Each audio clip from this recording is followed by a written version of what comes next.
Esta guerra se podría llamar... La operación militar Israel la planifica con el nombre de clave de hierro fundido, ¿no?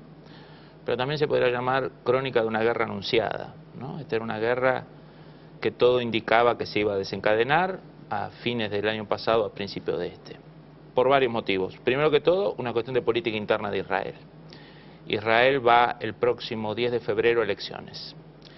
Y el partido Kadima, que es un partido que surge de desprendimientos del Likud, un partido de derecha, con el apoyo de sectores laboristas o socialistas en la época de Ariel Sharon, en el 2004-2005, estaba atrás de las encuestas, y el que iba liderando, y el que está liderando, y probablemente sea el próximo primer ministro de Israel, Benjamín Netanyahu, es un opositor al actual gobierno y un halcón que ha hecho mucho énfasis en dos temas. Uno es la economía, que Israel está teniendo también problemas importantes por esta crisis internacional, y el otro la seguridad, ¿no? Que es la bandera tradicional del Likud o de la derecha.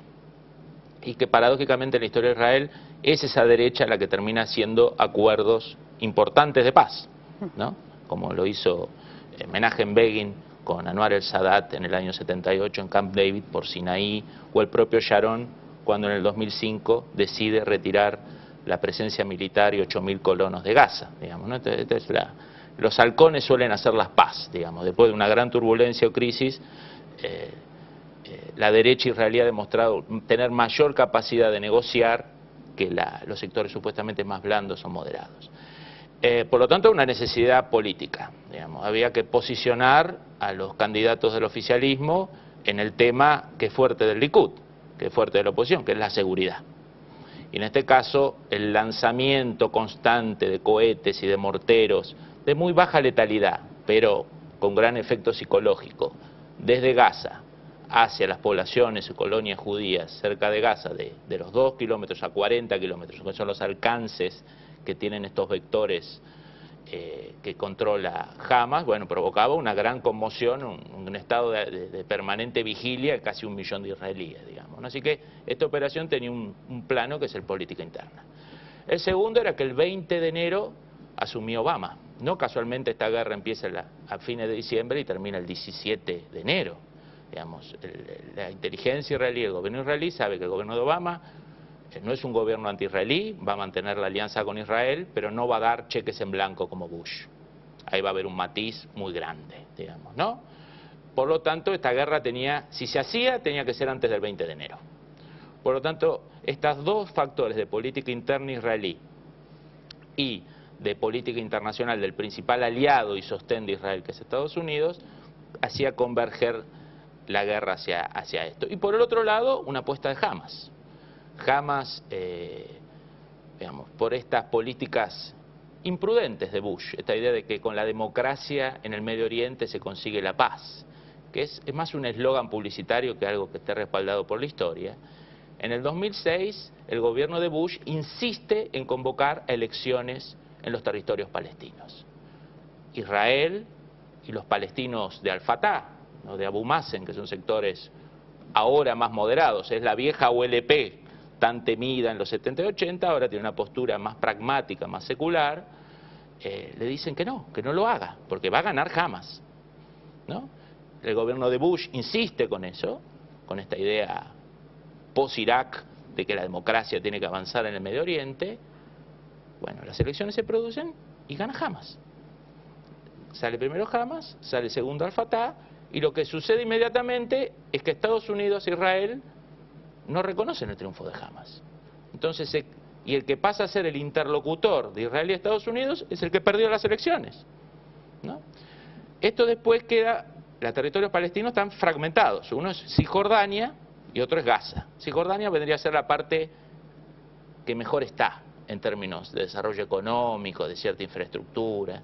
Y Gaza, para que la gente tenga una idea, es un territorio de 10 kilómetros de ancho, 40 de largo, con 1,5 millones de habitantes, del cual el 50% está desempleado y el 60% está bajo la línea de la pobreza. Bueno, en esa gran villa miseria que es Gaza, en el 2007, Hamas decide tomar el poder directamente y derroca al gobierno de Al-Fatah. Bueno, Además, donde también tenemos la capacidad de abastecerse de Gaza depende del ejército israelí, en definitiva, ¿no? Y la posibilidad de moverse del pueblo palestino, de salir de la Franja de Gaza para ser atendido en hospitales o para trabajar, al igual que de Cisjordania, depende de que se abran las fronteras y los puestos de custodia del ejército israelí. Exactamente, porque a partir del golpe de Estado que hace Hamas en su lugar más fuerte y tradicional e histórico, que es Gaza, donde tiene la masa crítica de su apoyo,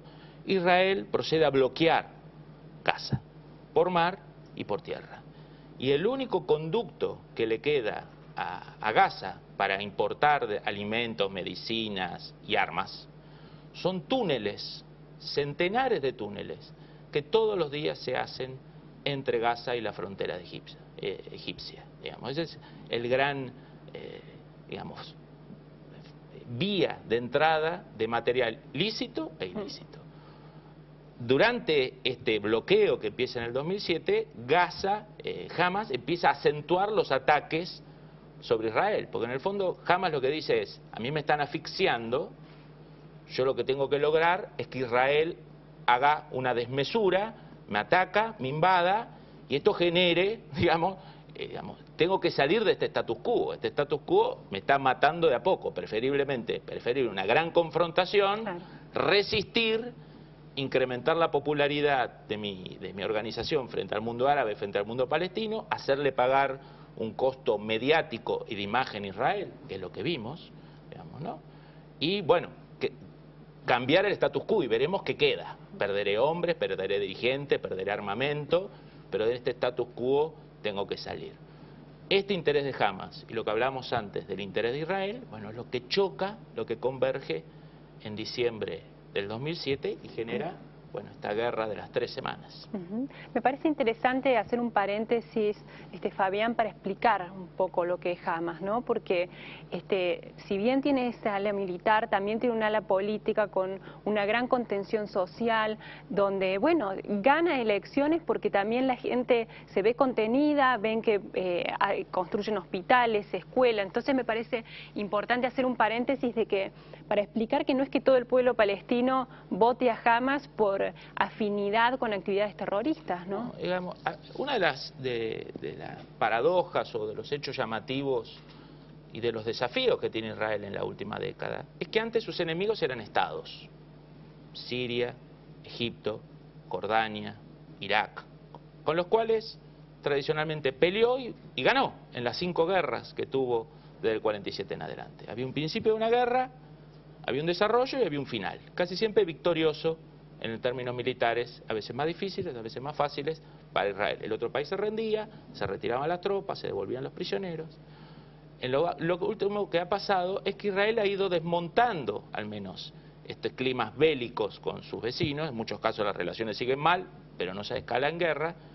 Pero han surgido 2 grupos no estatales que desafían militarmente a Israel, que son Hezbollah y Hamas, que tienen orígenes y estructuras e historias muy distintas, pero tienen algo en común.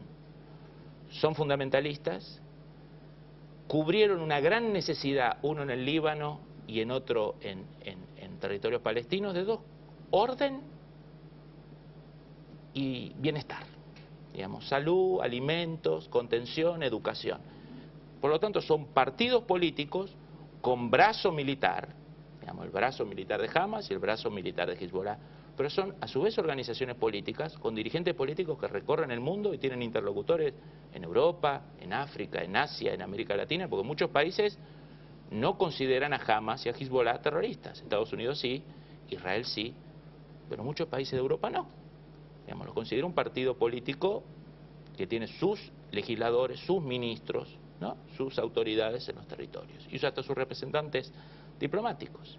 Y por el otro lado, que decías vos, la gran base de sustento de ellos es esta base social, de bienestar, de ayuda, que algunos pueden llamar de clientelismo, que Hezbollah ha brindado en el Líbano, básicamente a la comunidad chiita, históricamente la más desprotegida, y que ha brindado Hamas en los territorios palestinos, especialmente en la zona más pauperizada, que es Gaza, digamos. Son organizaciones político-sociales con brazo militar.